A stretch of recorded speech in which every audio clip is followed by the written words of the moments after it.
Twitter röportajına geliyor. Ben konuşmayacağım dedi. Şu an da geliyor zaten.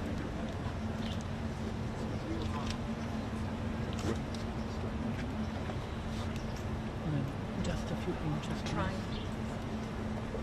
Thank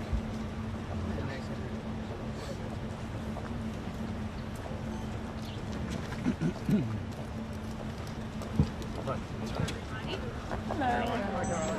Quite the crew. Hi, Caroline. Hi, guys. How are you? Caroline, could you tell us how the president is willing to extend the ceasefire in order to reach a deal? And does he believe that a deal can be struck while the U.S. blockade is still in place? Great questions, and I will answer them. Let's level set on where we are. As you all saw yesterday, President Trump announced an extension of the ceasefire. He's maintaining and generously offering a bit of flexibility to a regime who has been completely tarnished because of Operation Epic Fury.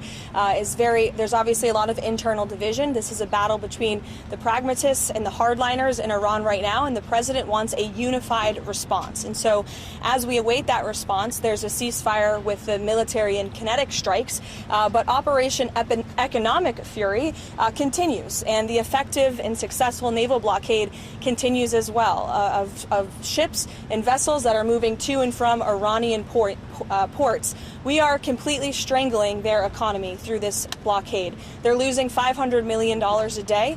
The Carg Island is completely full. They can't move oil in and out. They can't even pay their own people as a result of this economic leverage that President Trump has inflicted over them. So he's satisfied with that as we await their response, and we will see. The president has not set a firm deadline to receive an Iranian proposal, unlike some of the reporting I've seen today. Ultimately, the timeline will be dictated by the commander-in-chief and the president of the United States. Charge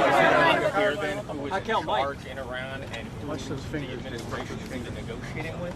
Well, we obviously know who we're negotiating with because our negotiating team has sat down with those individuals in person. But obviously, there's a lot of internal fraction and internal division, which again just proves the effectiveness of Operation Epic Fury in the first place. Their regime and many of its leaders for nearly 5 decades have been wiped off of the face of planet Earth. So again, the president's offering them a little bit of flexibility because we want to see a unified proposal to the president's very strong proposal, and he's made his red lines very clear. Again, the United States maintains control over this situation, leverage over the Iranian regime. Not only have they been significantly weakened and obliterated militarily, but they are losing economically and financially every single moment that passes with this blockade. So the president is going to continue to lead the free world, to run the United States of America as we await the Iranian response. John. Thanks a lot, Caroline. 2 questions. What's the ultimate goal of this blockade? Is it indefinite? And is the ceasefire that's in place right now also indefinite? Look, again, I'm not going to set a timetable for the president. He has not done that, and I won't. I know there's been some anonymous sourced reporting that there was maybe a 3 to 5 day deadline. That is not true. The president has not set a deadline himself. Ultimately, he will dictate the timetable. And again, he is satisfied with the naval blockade, and he understands that Iran is in a very weak position, and the cards are in President Trump's hands right now. On the issue of Virginia redistricting, because he weighed in this afternoon raising concerns about those. Why didn't he campaign more actively against this referendum? Why not spend time on Truth Social encouraging people to vote no before the vote, then raise concerns after? That's a question that's political by nature. As you know, I'm not part of the president's political team anymore. I do sit here at the White House as a government employee. Look, the president has a lot on his plate, a lot on his schedule. He did host a telephone call prior to the election the night before, but he's made his position on the result of this election clear to all of you today. Mary Bruce. The president is not setting a deadline with this ceasefire right now, but this war has already gone on longer than he said it would initially. How long should Americans be prepared for this war to go on?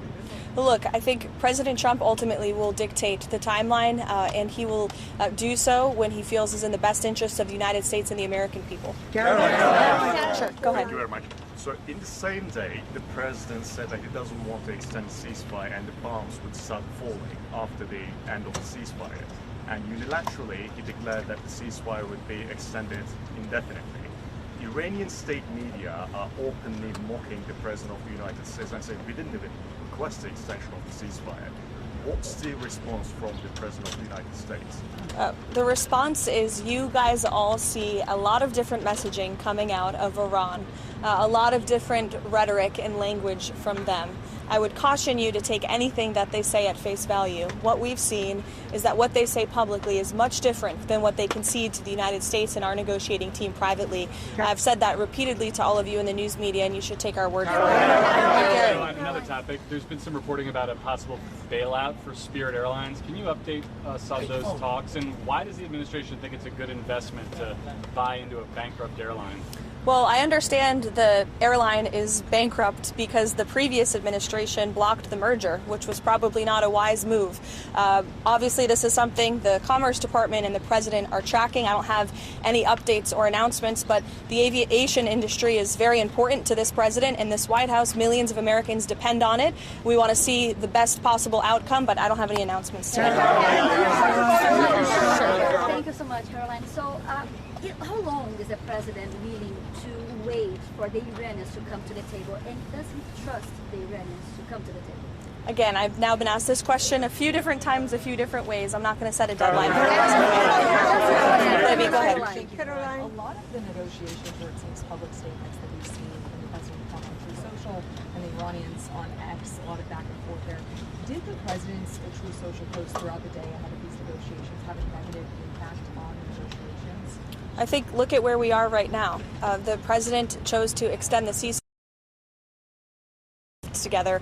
The United States and President Trump have been very clear in our demands and our red lines and what we need to see in the best interest of the American people and our country.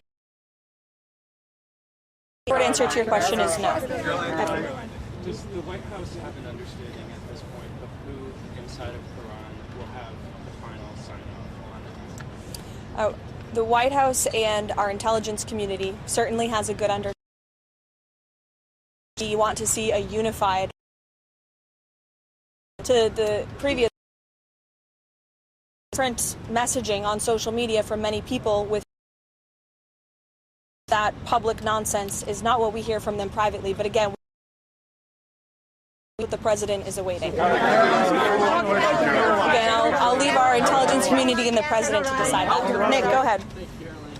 Does the White House have a response to the DOJ's indictment of the SPLC, as well as the allegations that donated funds were used to actually fund the very dangerous racist groups that it denounced? Yeah, I saw the indictment yesterday. I saw the acting attorney general and FBI director do a press conference on it. It was quite shocking to learn of the egregious violations of the law the Southern Poverty Law Center was committing. And I think that's a story in this country because they've obviously been duping their supporters and the American taxpayers for far too long. It's a criminal organization, clearly, and that's not our DOJ saying that or Todd Blanche saying that. That's a grand jury indictment saying that.